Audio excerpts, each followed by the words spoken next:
சந்திரகுப்தனை பார்த்த சாணக்கியர் மெல்லிய குரலில் கூறினார். சில முடிவுகள், சில பழக்க வழக்கங்கள், சில மனிதர்கள் ஒரு குழந்தையின் விதியை எப்படி மெதுவாக விழுங்கிவிட முடியும் என்று நீ எப்போதாவது யோசித்திருக்கிறாயா? பல குழந்தைகளின் எதிர்காலத்தை எந்த வெளிநாட்டு எதிரியும் கெடுப்பதில்லை. மாறாக வீட்டிற்குள்ளேயே சில விஷயங்கள் அவர்களை உள்ளுக்குள் பலவீனப்படுத்துகின்றன என்பதை நீ எப்போதாவது உணர்ந்திருக்கிறாயா? சந்திரகுப்தன் மௌனமாக இருந்தான். சாணக்கியர் தொடர்ந்து பேசினார். இன்று நான் ஒவ்வொரு பெற்றோரும் கட்டாயம் தெரிந்து கொள்ள வேண்டிய விஷயங்களை சொல்கிறேன். இல்லையென்றால் அவர்கள் அறியாமலேயே தங்கள் குழந்தையின் எதிர்காலத்தை இருளில் தள்ளிவிடுவார்கள். நினைவில் கொள், குழந்தை விதியை சுமந்து கொண்டு வருவதில்லை. அவன் தினசரி வீட்டில் காண்பது, கேட்பது, உணர்வது எதுவோ அதுவே அவனது விதியை உருவாக்குகிறது. 1. குழந்தைக்கு அறிவுரை அல்ல, உங்கள் நடத்தையே பாடம். சாணக்கியர் கூறினார். குழந்தை உன் பேச்சை பின்பற்றுவதில்லை, உன் நடத்தையையே காப்பி அடிக்கிறது. பெற்றோர்கள் தாம் குழந்தைக்கு விளக்கம் அளித்து விதிகளை கற்பித்து திருத்திவிடலாம் என்று நினைக்கிறார்கள். ஆனால் குழந்தை எந்த உபதேசத்தாலும் திருந்துவதில்லை. அது வீட்டில் என்ன பார்க்கிறதோ அதுவே அதன் ஆன்மாவிற்குள் சென்று விடுகிறது. வீட்டில் அமைதி இருந்தால் குழந்தை அமைதியாக இருக்கும். வீட்டில் மரியாதை இருந்தால் அது மதிக்க கற்றுக்கொள்ளும். ஆனால் தினமும் கோபம், சண்டை, புகார்கள் மற்றும் கசப்பு இருந்தால் அதன் மனம் மெதுவாக கருத்துவிடும். நீ எவ்வளவு நல்ல கல்வியை கொடுத்தாலும் வீட்டின் சூழல் நச்சுத்தன்மை வாய்ந்ததாக இருந்தால் குழந்தை ஒருபோதும் உச்சத்தை அடைய முடியாது. அதன் தன்னம்பிக்கை, ஆற்றல், தைரியம் அனைத்தும் மெதுவாக அழிந்துவிடும். மக்கள் குழந்தை கெட்டுவிட்டது என்று சொல்கிறார்கள். ஆனால் உண்மை என்னவென்றால் அதன் சூழல் கெட்டுவிட்டது. 2. உள்ளுக்குள் பயந்த பெற்றோர்கள். சந்திரகுப்தன் கவனமாக கேட்டுக்கொண்டிருந்தான். சாணக்கியர் தொடர்ந்தார். குழந்தையின் மனதில் ஃபில்டர் கிடையாது. எந்த நடத்தை நல்லது, எது தவறு என்று அதனால் பிரித்து பார்க்க முடியாது. அது பார்ப்பதையெல்லாம் உண்மை என்று நம்புகிறது. பெற்றோர்கள் எல்லாவற்றிலும் நிராசை அடைவதையும், சிறிய விஷயங்களுக்கு கூட பயப்படுவதையும், மற்றவர்களை நிந்திப்பதையும், தங்கள் மீது நம்பிக்கை இல்லாமல் இருப்பதையும் குழந்தை பார்த்தால் உலகமே பயப்பட வேண்டிய இடம் என்று அதுவும் நம்பிவிடும். அது வாழ்நாள் முழுவதும் அந்த பயத்தை சுமக்கும். அதன் தன்னம்பிக்கை உள்ளுக்குள்ளேயே அழுக ஆரம்பித்துவிடும். பெற்றோர்கள் தங்கள் குழந்தை வலிமையாக வளர உண்மையிலேயே விரும்பினால் முதலில் அவர்கள் தங்கள் நடத்தையை சுத்தம் செய்ய வேண்டும். 3. தவறான சகவாசத்தின் சக்தி. சாணக்கியர் மேலும் கூறினார். மேலும் ஒரு விஷயத்தை நினைவில் கொள். குழந்தையை தவறான சகவாசத்திலிருந்து காப்பாற்றுவது பெற்றோரின் முதல் கடமையாகும். பல குழந்தைகள் பிறப்பிலேயே திறமைசாலிகளாக இருக்கிறார்கள். ஆனால் அவர்களின் சகவாசம் அவர்களின் எதிர்காலத்தை அழித்து விடுகிறது. தவறான சகவாசம் குழந்தையை மெதுவாக மனதளவில் உள்ளிடற்றதாக ஆக்கிவிடுகிறது. அது தனது அடையாளத்தை இழக்கிறது. அதன் நடத்தை மாறுகிறது. அதன் மனம் குற்றங்களால் நிரம்பி விடுகிறது. சகவாசத்தின் சக்தி அவ்வளவு வலிமையானது. அது பெற்றோரின் பல ஆண்டுகால கற்பிக்கும் திறனை ஒரே வருடத்தில் அழித்துவிடும். பெற்றோர்கள் தங்கள் குழந்தை புத்திசாலி என்றும் தவறான பாதைக்கு செல்லாது என்றும் நினைக்கிறார்கள். ஆனால் சாணக்கியர் சொன்னார், புத்திசாலித்தனம்தான் தவறான சகவாசத்திற்கு முதல் பலியாகிறது. குழந்தை புத்திசாலி என்பதால் அது எளிதில் ஒருவரின் செல்வாக்கிற்கு ஆளாகும். ஏனெனில் அது சீக்கிரம் நம்புகிறது. 4. குழந்தையை சண்டையில் ஈடுபடச் செய்யுங்கள், அணை கட்ட வேண்டாம். சாணக்கியர் மெதுவாக பேசினார். மேலும் பெற்றோர்கள் அடிக்கடி புரிந்து கொள்ளாத ஒரு விஷயம் உண்டு. அவர்கள் தங்கள் குழந்தையை ஒவ்வொரு தோல்வியிலிருந்தும், ஒவ்வொரு பயத்திலிருந்தும், ஒவ்வொரு காயத்திலிருந்தும் காப்பாற்ற முயற்சிக்கிறார்கள். ஆனால் இந்த முயற்சியே குழந்தையை பலவீனமாக்கி விடுகிறது. விழ அனுமதிக்கப்படாத குழந்தை நடக்க கற்றுக்கொள்வதில்லை. ஒவ்வொரு பிரச்சனையையும் பெற்றோரே தீர்த்து வைக்கும் குழந்தை வாழ்நாள் முழுவதும் மற்றவர்களை சார்ந்தே இருக்கும். அது தனது தீர்மானிக்கும் சக்தியை இழக்கிறது. ஒவ்வொரு கஷ்டத்திலிருந்தும் யாராவது தன்னை காப்பாற்றுவார்கள் என்று அது நினைக்கிறது. இந்த பார்வை மெதுவாக விஷம் போல் செயல்படும் நஞ்சைப் போலவே ஆபத்தானது. சந்திரகுப்தன் கேட்டான். ஆச்சாரியரே, அப்படியானால் குழந்தையை சிரமத்தில் தனியாக விட்டுவிட வேண்டுமா? சாணக்கியர் புன்னகைத்துச் சொன்னார். இல்லை சந்திரகுப்தா, தனியாக அல்ல. ஆனால் அது போராட்டத்தின் சுவையை உணரும் அளவுக்கு. பிரச்சனைக்குத்தானே யோசித்து தீர்வு காணும். கலையை அதற்கு சொல்லிக் கொடு. அதற்கு பதிலாக நீ ஒவ்வொரு பிரச்சனையையும் தீர்க்காதே. குழந்தை ஒவ்வொரு காயத்திலிருந்தும் தப்பித்தால் அனுபவத்தை எப்படி பெறும்? ஒவ்வொரு முறையும் அது தாங்கி பிடிக்கப்பட்டால் அது எப்படி நிற்க கற்றுக்கொள்ளும்? தாய்மை மற்றும் தந்தைமை என்பது பாதுகாப்பளிப்பது மட்டுமல்ல, சக்தி அளிப்பதும் கூட. சக்தி போராட்டமின்றி வருவதில்லை. 5. ஒப்பிடாதீர்கள். சாணக்கியர் மேலும் கூறினார். பெற்றோர்கள் மற்றொரு பெரிய தவறை செய்கிறார்கள். அவர்கள் தங்கள் குழந்தையை மற்றவர்களுடன் ஒப்பிடுகிறார்கள். ஒப்பீடு என்பது குழந்தையின் இதயத்தில் பாயும் அம்பு. அது வாழ்நாள் முழுவதும் குத்திக் கொண்டே இருக்கும். ஒப்பீடு குழந்தையை வேகமாக செல்ல வைப்பதில்லை, உள்ளுக்குள் உடைத்து விடுகிறது. அது தன் சொந்த அடையாளத்தை மறந்து விடுகிறது.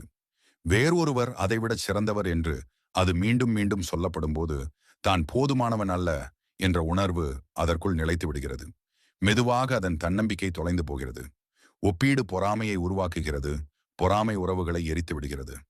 ஒப்பீடு குழந்தையின் மனதில் நான் எப்படி இருக்கிறேனோ அது நல்லதல்ல, நான் வேறு யாராவது ஆக வேண்டும் என்ற நஞ்சை நிரப்பி விடுகிறது. சாணகியர் ஆழமான குரலில் சொன்னார், ஒவ்வொரு குழந்தையும் தனித்துவமானது. ஒப்பிட்டு அதன் தனித்துவத்தை கொன்று விடாதீர்கள். அதை வளர்க்கவும், அதை புரிந்து கொள்ளவும். மற்றவர்களின் குணங்கள் அதன் சுபாவத்தின் மீது சுமையாக மாறும். அதன் ஆன்மா எதுவாக இருக்க விரும்புகிறதோ அதுவாக இருக்க அனுமதிக்கப்படும் போதுதான் குழந்தை மலரும். 6. அழுத்தம் வேண்டாம், வழிகாட்டுங்கள். சாணக்கியர் மேலும் ஒரு இறுதி விஷயத்தை சொன்னார். இன்றைய இந்த கட்டத்தில் நினைவில் கொள், குழந்தை மீது ஒழுக்கம் அவசியம், ஆனால் அழுத்தம் அல்ல. ஒழுக்கம் வழியை காட்டும் விளக்கு போன்றது. அழுத்தம் புகையை போன்றது. அது விளக்கின் ஒளியை மங்கச் செய்கிறது. பெற்றோர்கள் தாம் குழந்தையை ஒழுங்குபடுத்துவதாக நினைக்கிறார்கள். ஆனால் உண்மையில் அவர்கள் அதை பயமுறுத்தி கொண்டிருக்கிறார்கள். விதிகள் கடுமையானதாக மாறும்போது, அன்பு சுமையாக மாறும்போது, எதிர்பார்ப்பு அழுத்தமாக மாறும்போது, அப்பொழுது குழந்தை உள்ளுக்குள்ளேயே உடையத் தொடங்குகிறது. அது தன் எண்ணங்களை வெளிப்படுத்துவதை நிறுத்திவிடுகிறது. அது தவறு செய்ய பயப்படுகிறது. தவறு செய்ய பயப்படுபவன் கற்றுக்கொள்வதை நிறுத்திவிடுகிறான். சந்திரகுப்தன் மெதுவாக சொன்னான், ஆச்சாரியரே, எத்தனை பெற்றோர்கள் தங்கள் குழந்தைகள் மீது அன்பு வைத்திருந்தும் அறியாமலேயே அவர்களுக்கு அழுத்தத்தை கொடுக்கிறார்கள். சாணக்கியர் கூறினார், ஆம், இது அன்பின் குறைபாடு அல்ல, புரிதலின் குறைபாடு. குழந்தைக்கு விதிகள் தேவை, ஆனால் சுவாசிக்க இடமும் தேவை.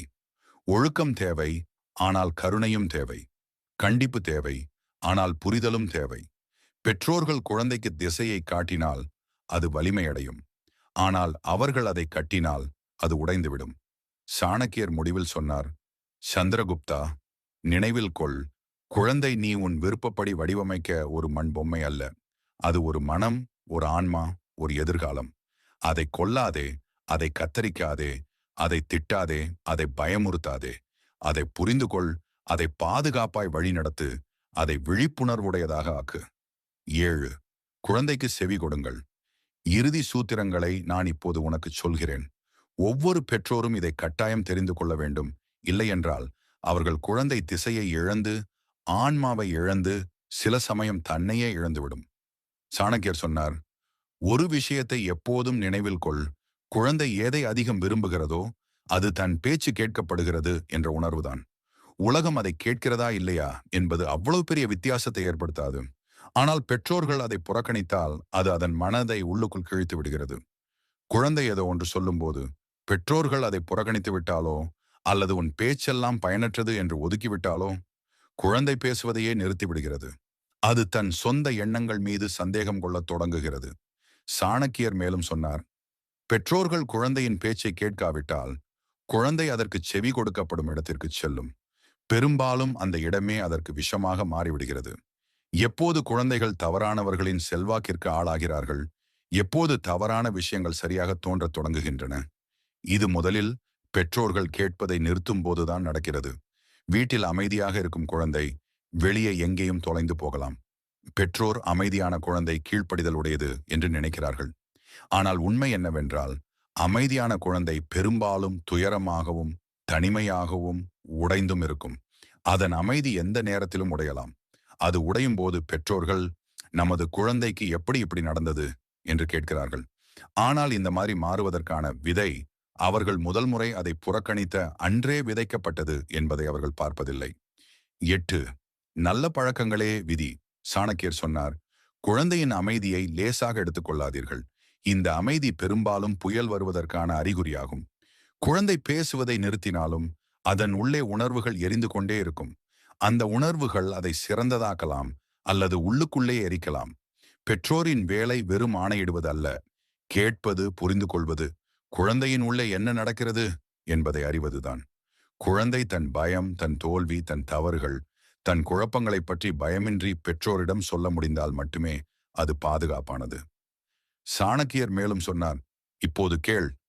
தன் நேரம், தன் ஆற்றல், தன் பழக்க வழக்கங்கள் எவ்வளவு விலைமதிப்பற்றவை என்று குழந்தைக்கு கற்பிப்பது மிகவும் அவசியம்.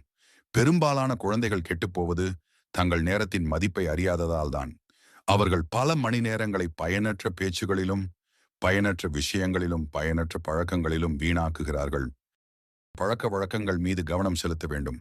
அது எப்படி எழுகிறது, எப்படி படிக்கிறது, எப்படி தன் பொருட்களை பாதுகாக்கிறது, எப்படி மக்களிடம் பேசுகிறது. இவை சிறிய விஷயங்கள், ஆனால் இவைதான் எதிர்காலத்தின் பெரிய கட்டிடங்களை கட்டுகின்றன.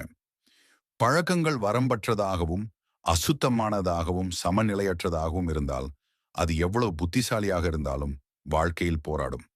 ஆரம்பத்திலிருந்தே குழந்தைக்கு ஒழுக்கம் கொடுக்கப்படாவிட்டால், அது எந்த ஒரு விதியையும் எதிர்காலத்தில் பின்பற்ற முடியாது. வாழ்க்கை பழக்க வழக்கங்கள் மீதுதான் இயங்குகிறது சந்திரகுப்தா. பழக்க வழக்கங்களே மனதை உருவாக்குகின்றன. மனமே வாழ்க்கையை உருவாக்குகிறது. கெட்ட பழக்கங்கள் மனதை அடிமைப்படுத்துகின்றன. நல்ல பழக்கங்கள் மனதை ராஜாவாக்குகின்றன. குழந்தைக்கு இதுவும் கற்பிக்கப்பட வேண்டும். உலகம் பூக்களால் மட்டுமே நிரம்பவில்லை. வாழ்க்கையில் நெருக்கடிகள் வரும், ஏமாற்றம் கிடைக்கும், கஷ்டங்கள் வரும், நிராசை வரும்.